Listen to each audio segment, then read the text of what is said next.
What's going on, guys? This is Rob, and if you're enjoying the content here on my channel, then make sure you hit the like button and make sure you hit subscribe so you can help decide what direction the content on my channel goes in the foreseeable future.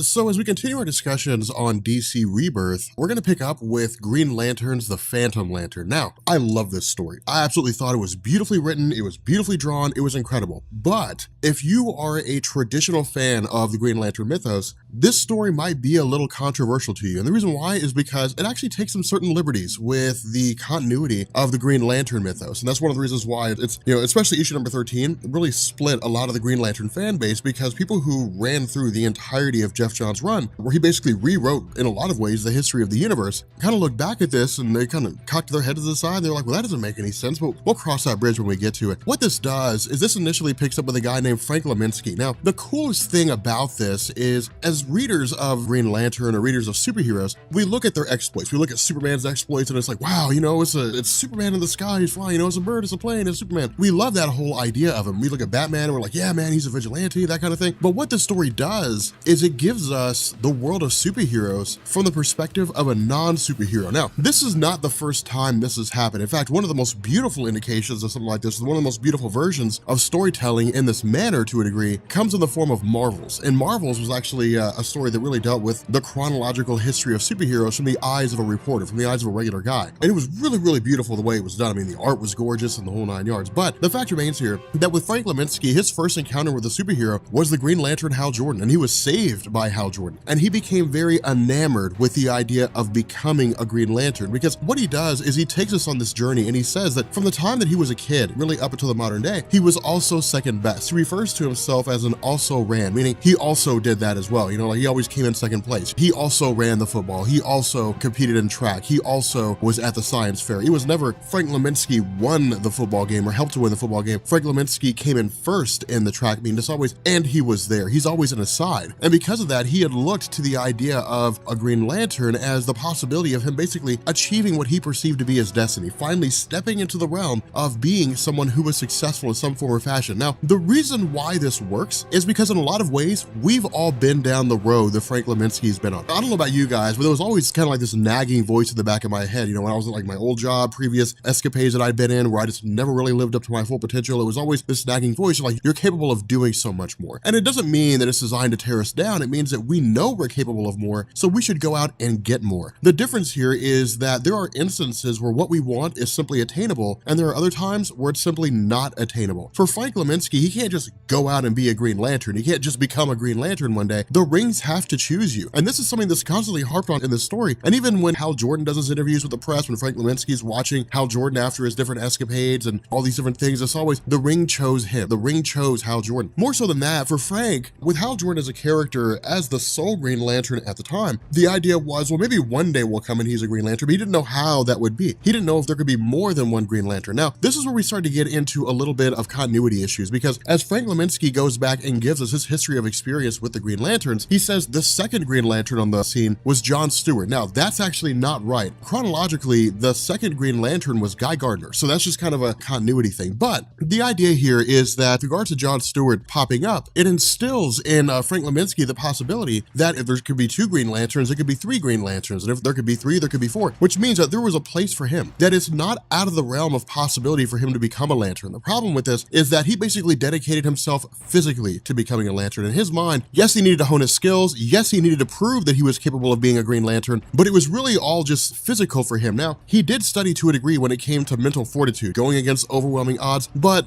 when it comes to the Green Lantern rings, yes, it's important that you are able to fight fear, but it doesn't mean that the Green Lantern rings pick people based on being fearless. There's a big difference between being fearless and being able to overcome fear. Being fearless means you're just not afraid of anything. Being able to overcome fear means you recognize there is something to be afraid of. And that is a big difference here. If you were fearless, if you were never afraid of anything, if for whatever reason you were just like, I'm confident, nothing's ever going to bother me, then it'd be very easy for a Sinestro ring to just suddenly capture you, because you have no reason to believe you would be afraid. So in truth, you may even lose the feeling of being afraid, or fear would just kind of seep into you without you really knowing it. It's this slow fall to the dark side, so to speak. And even even then, with Frank Leminski as a character, his idea was, okay, I can get past this. You know, I can cope with this. I can still be a person that can overcome great fear. Now, in his mind, or at least over the course of his life, he had basically seen what amounted to the quote-unquote death of Hal Jordan when he basically, you know, became Parallax and eventually became Spectre. But in his stead came Kyle Rayner. But following Kyle Rayner, there was this huge lull where there were no Green Lanterns besides Kyle Rayner. That was it. This was all part of the post-Emerald Twilight landscape, but in the back of his mind, Leminski always believed that he would become a Green Lantern. The kicker to this is that following the return of Hal Jordan, once we got to the introduction of Simon Baz, the Lantern Ring that went to Simon Baz initially went to Frank Leminski, but as soon as it gets to him, it says, no, you are a person that cannot overcome fear. And so it basically just abandoned him and it chose Simon Baz instead. And because of this, Leminski was basically down on his luck. I mean, he viewed himself as a failure. His mind was, well, if I was so close to getting a Green Lantern Ring and it didn't choose me, then maybe I'm not somebody who can overcome great fear. Maybe I am a coward in every sense of the word. And so because of that, he had effectively walked away and just given in to his own self-loathing. But in the midst of all this, finally, after giving into this, he's met by the arrival of a hooded figure. And this hooded figure basically says, I can give you what you want. I can give you the Lantern Ring that your heart desires. All you have to do is submit yourself to me. And when Frank says, yes, who are you? This person is revealed to be Volthoom. Now, when this story dropped and we basically got the return of Volthoom, this was a huge deal because Volthoom's character was enigmatic at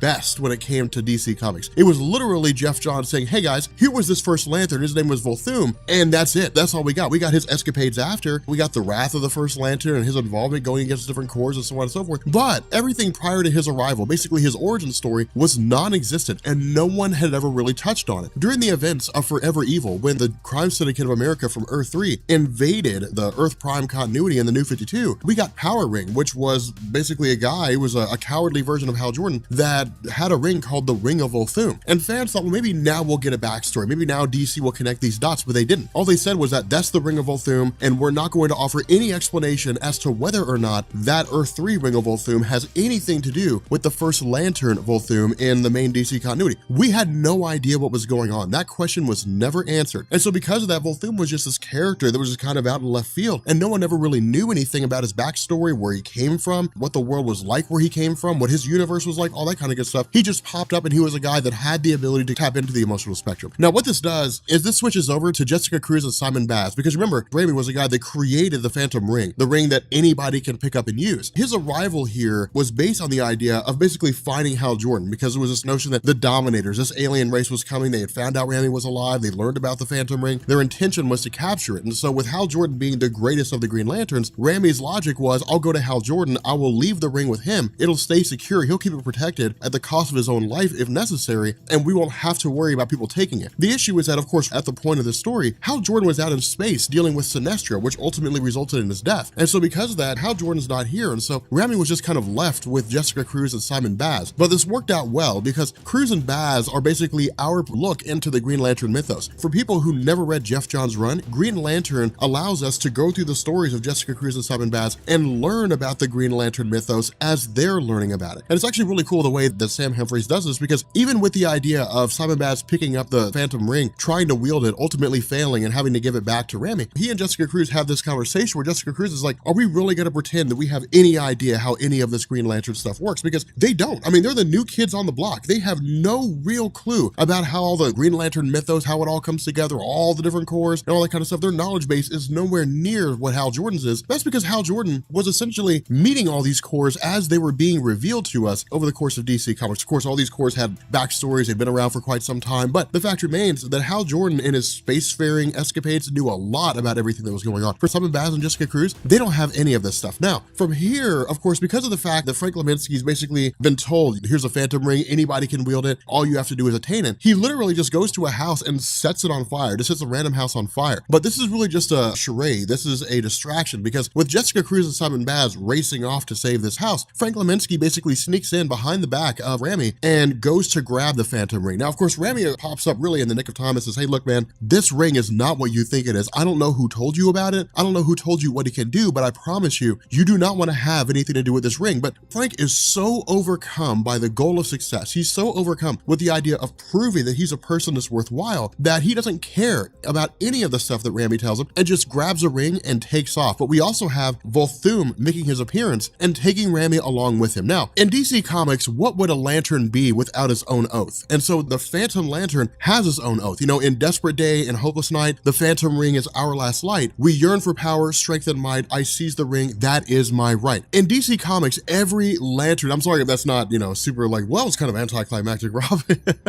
In DC Comics, every Lantern Corps has its own oath. And so it makes sense that this particular ring would have its oath. But something else that I hope you notice here is that this Phantom Ring, there's only one. So it's very much similar to the Ring of Avarice in the sense that there's only ever one. Larfleeze is the one guy that has the Orange Lantern Ring, at least as far as I'm aware. No one else has it because it's the Ring of Greed. And so because of that, Leminski almost immediately turns into a Green Lantern, and he's very enamored by this. But of course, he's also attacked by Nazir, the brother of Simon Baz, due to the fact that Nazir doesn't know who Leminski is. He doesn't know why he's in his house. And when he goes to attack him, Leminski experiences fear for the briefest of moments, and he turns into a member of the Sinestro Corps, turns into a Yellow Lantern. And that's the nature of the ring. The ring basically switches to whatever emotion a person is feeling at any particular point in time. So if they're feeling rage, they'll become a Red Lantern. If they're feeling hope, they'll become a Blue Lantern. If they're feeling strong and confident, like they can overcome anything, if they have extreme willpower, they'll become a Green Lantern. And so that's the cool thing here. But again, Leminski's very much overcome with his success. And in fact, he's getting very, very haughty here. And when Volthoom says, look, we need to leave, there's a much bigger plan here. We don't have time to goof around. Leminski's initial response is, no, let's just have some fun. Let's hang out here. Let's have fun. But of course, he ends up leaving with Volthoom because he gives him that look. But in order to really test his abilities to see what he's capable of, one of the first things he does is he conjures a construct in the form of Nazir's greatest fear, which of course Nazir is kind of forced to face here, and it just sends him into a panicky state. But with Simon Baz and Jessica Cruz, again, attending to this house, as they basically call the fire department and so on, they see a green streak in the sky. And the question they have is, well, if we're the only two Green Lanterns here on Earth, then who is that guy? Unless Hal Jordan or somebody has come back, there should be no Green Lanterns racing around in the sky right now. And so of course they immediately go after him. But something that I hope you notice here is that in a lot of ways,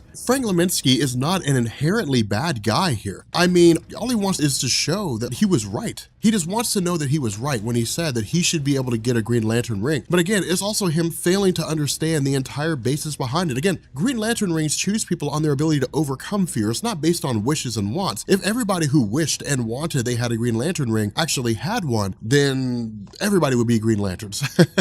And so because of that, Volthoom says it's time for you to go out and be a hero. Now, of course, keep in mind, Volthoom is not looking out for Frank Leminski here. He's not really in his corner. Volthoom has his own plan, his own machinations that are really playing out here, and we'll see how those unfold. But with Frank going out and rescuing a boy from a tornado, he's able to rescue the boy, he's able to rescue the dog, and he views himself as a successful hero. Not only that, with the Lantern Ring basically activating and with Simon Baz and Jessica Cruz going to pursue, once they arrive there, it really becomes a battle of the presses. And this is super cool because this is something that I think is really important when it comes to the realm of superheroes. This is one of the reasons why I think in a lot of ways DC can be more grounded in the superhero element than Marvel can. A lot of times in Marvel, superheroes are just kind of held accountable to each other, but there really isn't a whole lot of accountability on behalf of the government, how the government pursues it or perceives them or anything like that. With DC, and especially here in this story, when Simon Baz and Jessica Cruz show up, they say, you're not a Green Lantern, you need to hand that ring over. But to the eyes of everyone who's there, Frank Leminski is very much a Green Lantern. He saved a child by conjuring constructs. In some ways, he's more capable of a Green Lantern than Jessica Cruz is. But this is all pretty much kind of thrown asunder. This is all effectively thrown out of the woodwork when Frank Leminski's role as a Green Lantern is questioned by Jessica Cruz. She says, the rings choose people. There's no way the ring chose you because there's no way that this ring went out to anybody. There's no openings in the Green Lantern Corps, basically. And so because of this, because of the fact that he basically lashes out, you know, when she says, you're not a Green Lantern, his suit begins to change again. The ring begins to adjust itself to kind of fluctuate until it settles on a color. And then this is when the people who are watching begin to realize that he may not be a Green Lantern. And so this really begins to fuel itself because the more that his status as a Green Lantern is questioned, the more enraged and angrier he becomes until it gets to the point where he says, I am a Green Lantern. This is my ring. This ring is for me. It's not for anybody else. This is my ring, which ultimately leads him into avarice. And so for the first time, he transforms into an Orange Lantern. Now, truth be told, the reason why Sam Humphries is going through and having the colors of him change like this is to just give the new reader a tour of the different parts of the Lantern Corps and how they function, what they represent, what they stand for. Because in truth, you don't need 100 different versions of the Green Lantern to show you what a Green Lantern is about. You don't need 100 different members of the Sinestro Corps to show you what a member of the Sinestro Corps is about because they all have a common theme: willpower, fear, rage, greed. They're all pretty much the exact same thing in terms of what they believe. The only difference is how they choose to use their rings. And so because of this, you know, us basically basically getting this tour, again, it's kind of this roundabout explanation that the orange ring of avarice is extreme greed. Not only that, we see these little glimpses here and there,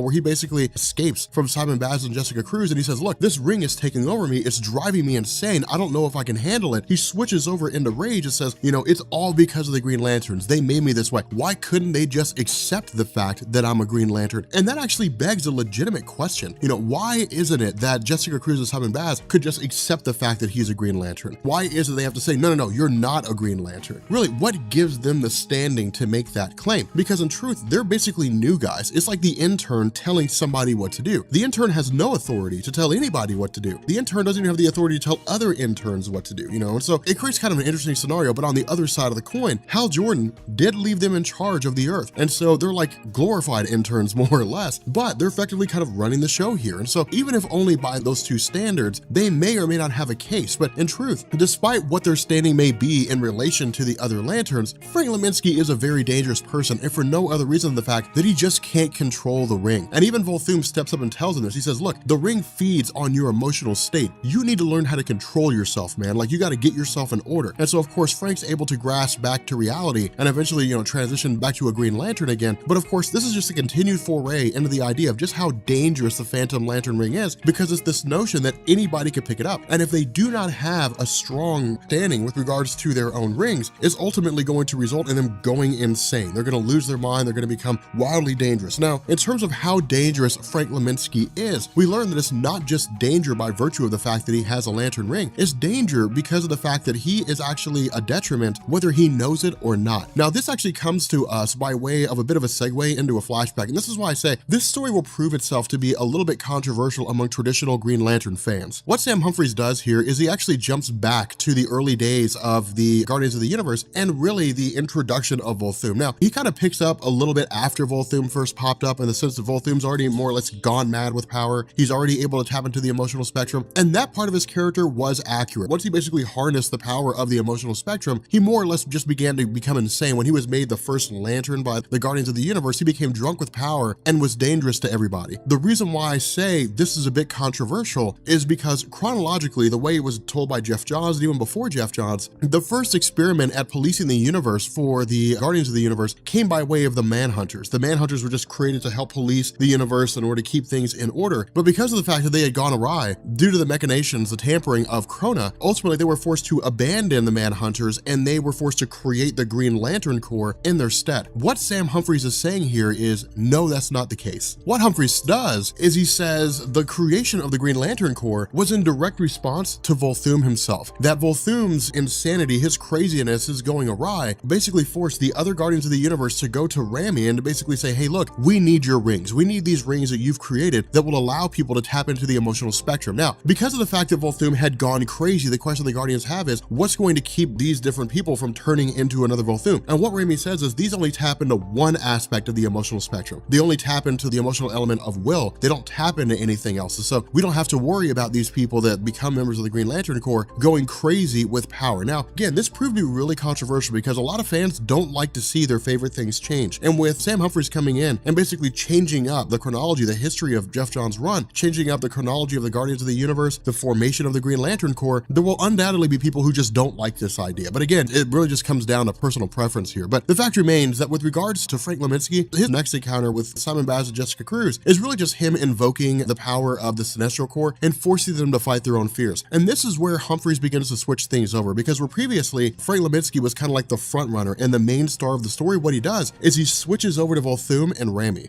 Now, with regards to Volthoom, we're given a lot of backstory here to a degree, in the sense of Volthoom and Rami have gone back quite some time. They had really gone back in terms of their history. When Volthoom first popped up, the other Guardians didn't really trust him that much, but Rami was always there in his corner. He was always going to bat for him. More so than that, we actually learn, again, by way of this retcon, that Volthoom was really an experiment, that he was experimented on by the Guardians of the Universe, that they had basically used him to see what would happen if somebody were able to harness the full power of the emotional spectrum and use that for the goals that the Guardians originally had. And so what Sam Humphries is basically doing here is he's saying, well, the previous continuity offered the idea that Volthoom showed up, he effectively taught the Guardians how to tap into the emotional spectrum, and in turn he went crazy after he became their first Lantern and was able to physically harness all of the emotional spectrum. Instead, Humphries is saying, no, that yeah, he taught them how to tap into the emotional spectrum, but they in turn used that knowledge and forced Volthoom to become the first Lantern by quite literally just taking the entire emotional spectrum, putting it in the power battery, and pushing it down into his chest and making him the first Lantern. So it was really done against his will in a lot of ways. But again, transitioning back to Leminsky, his continued conflict with the Green Lanterns forces him to just continually go through all these different emotional states. He's going through rage, he's going through hope, he's going through all these, because again, this is just a continual tour of all the different Lantern Corps. But again, something else that I hope you notice here is that Sam Humphries is putting a lot of emphasis on the Sinestro Corps. There's a couple reasons for this. One is because of the fact that Frank Leminsky is basically a coward. He feels fear all the time. He's just afraid that he's not worth being a Green Lantern. He's afraid that he really is just as lame as he always believed he was. More so than that, the Sinestro Corps is probably the most popular second to Green Lantern. As far as I'm aware, people love the Sinestro Corps war. I mean, people look at the Sinestro Corps and say that Corps is amazing. So it makes sense that we would see a lot of popularity. But again, when it comes to the different Lantern Corps, I mean, it's split in a lot of different ways. I would go as far as to say that it's probably split among like the Green Lanterns, the Sinestro, and the Red Lanterns. I don't know how many Red Lantern fans are left. Post that in the comments and let me know what Corps it is that you like the most, because I'm kind of curious which Corps you guys prefer. But the fact remains here that the last emotion that he goes through is indigo, is compassion. Now, the cool thing about this, and something else that I also hope you notice, is that he has not really experienced any of the two most powerful ones, white and black. He's not experienced death and he's not experienced life. And so it's kind of interesting, because my question is, what